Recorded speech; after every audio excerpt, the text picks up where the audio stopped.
एक बार नीतीश जी ने धोखा दिया है, दूसरी बार धोखा दिया। अब मैं आपको बता देता हूं नीतीश जी, आप हमें धोखा नहीं दोगे कि अब हम आपको एनडीए के अंदर लेंगे ही नहीं, आने ही नहीं।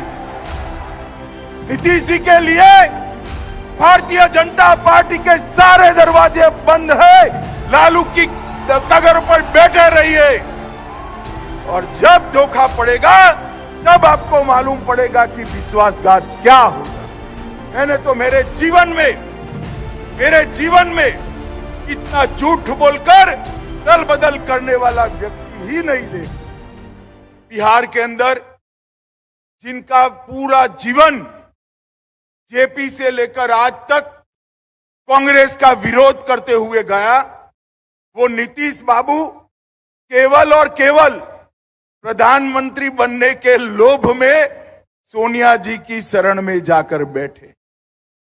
जिस नीतीश बाबू ने उस वक्त जनता पार्टी तोड़ी, क्यों? क्योंकि लालू जी की जातिवादी राजनीति और भ्रष्टाचार के खिलाफ लड़ाई लड़नी थी। वही नीतीश बाबू आज फिर से प्रधानमंत्री के मोह में आज लालू की गोद में जाकर बैठे।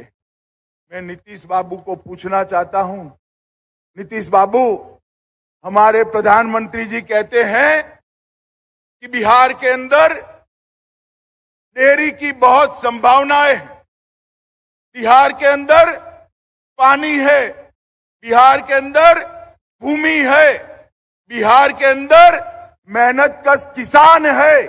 बिहार में अगर ढंग से व्यवस्थापन किया जाए तो पूरे भारत में सबसे ज्यादा दूध उत्पादन करने वाला राज्य बिहार बन सकता। मगर आप मुझे बताइए, मोदी जी का ये विचार नीतीश जी कैसे करेंगे? क्योंकि पशु चाहिए दूध उत्पादन के लिए और पशु रखोगे तो चारा चाहिए। अब चारा छोड़ने वाले लालू के साथ राज्य का मुख्यमंत्री बैठ गया। किसानों का कभी भला हो सकता है भाई? जरा जोर से बोलिए, हो सकता है? मित्रों, हमने तय करना पड़ेगा।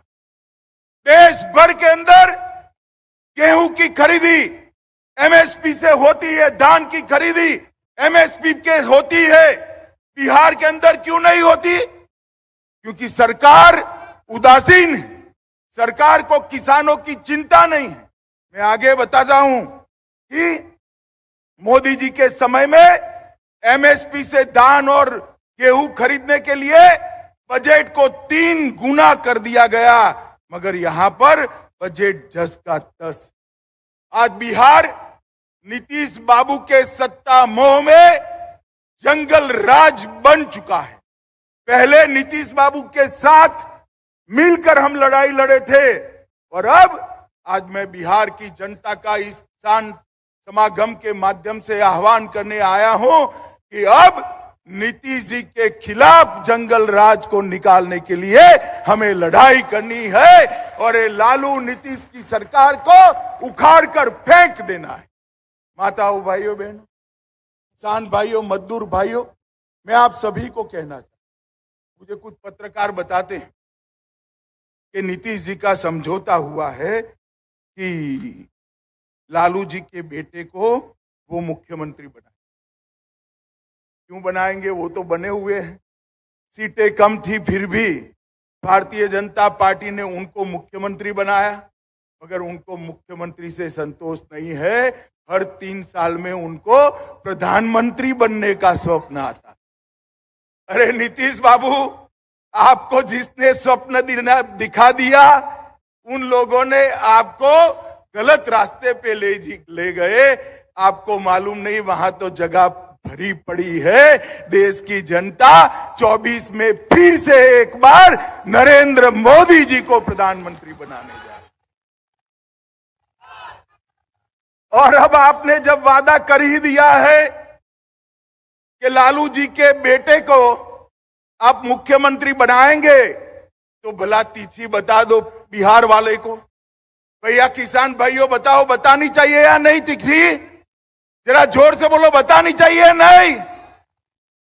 मगर नहीं बताएंगे क्योंकि उनको भी मालूम है कि नहीं बनना है, बाद में लालू जी के साथ भी धोखा करना है।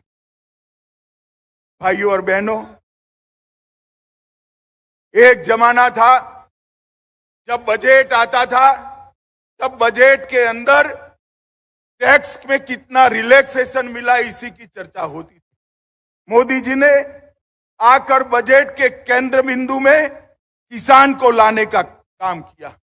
2014 में मनमोहन सोनिया सरकार थी, लालू जी की सरकार थी, तब कृषि का बजट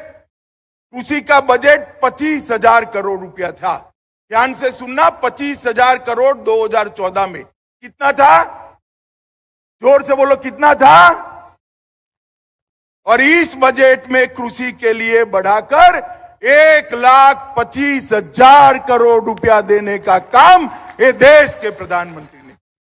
यही बताता है कि देश के प्रधानमंत्री जी ने बजट के केंद्र बिंदु में कृषि को लाकर रख दिया है। देश का हर किसान, चाहे सीमांत किसान हो, छोटा हो, बड़ा हो, हर एक के बैंक अकाउंट में 6,000 रुपया सालाना डीबीटी से सीधा पहुंच जाता है। और छोटा किसान जो किसानी करता है 2.5 एकड़ से कम, उसको किसानी का खर्चा ही 6,000 होता है, जो खुद मजदूर बनकर अपने खेत में किसानी। मोदी जी ने ऐसी व्यवस्था करी है कि उसको ऋण ही न लेना पड़े। इसके साथ साथ एग्रीकल्चर के क्षेत्र में स्टार्टअप की व्यवस्था करी है। और मोदी जी ने अब जो बारिश के आधार पर की खेती करते हैं, ऐसे किसानों के लिए श्री अन्न, मोटे अनाज की योजना भी लागू करी है।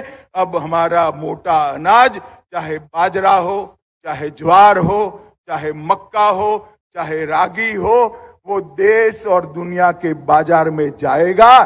और जिनके पास इरिगेशन की व्यवस्था नहीं है, वो सारे किसानों की आज बहुत बड़ी आवक इससे होने वाली। माताओं, भाइयों, बहनों, भारतीय जनता पार्टी की सरकार ने सहकारिता के माध्यम से 2 लाख पंचायतों में सहकारी डेयरी बनाने का संकल्प किया है। डेयरी एक बार बनती है तो बहनों के माध्यम से ही पूरे घर का खर्चा चलता है। डेयरी के लिए सबसे उपयुक्त जगह बिहार है, भूमि है, पानी है, मेहनतकश किसान है। डेयरी यहां देश में सबसे अच्छी बन सकती है, चल सकती है। और आप चिंता मत करो लालू जी की, चारा की चोरी अब नहीं होने वाली है, क्योंकि 25 में यहां पूर्ण बहुमत की भारतीय जनता पार्टी की सरकार बनी। मित्रों, मोदी जी जो 6,000 रुपया भेजते हैं, अब तक 12 किस्तों में 2.25 लाख करोड़ रुपया, मैं फिर से एक बार अमाउंट बताना चाहूंगा, 2.25 लाख करोड़ रुपया किसानों के बैंक अकाउंट में पहुंचाने का काम नरेंद्र मोदी जी ने कर दिया है। और इसके माध्यम से ढेर सारे किसानों ने अपने जीवन के अंदर एक समाज परिवर्तन को महसूस किया।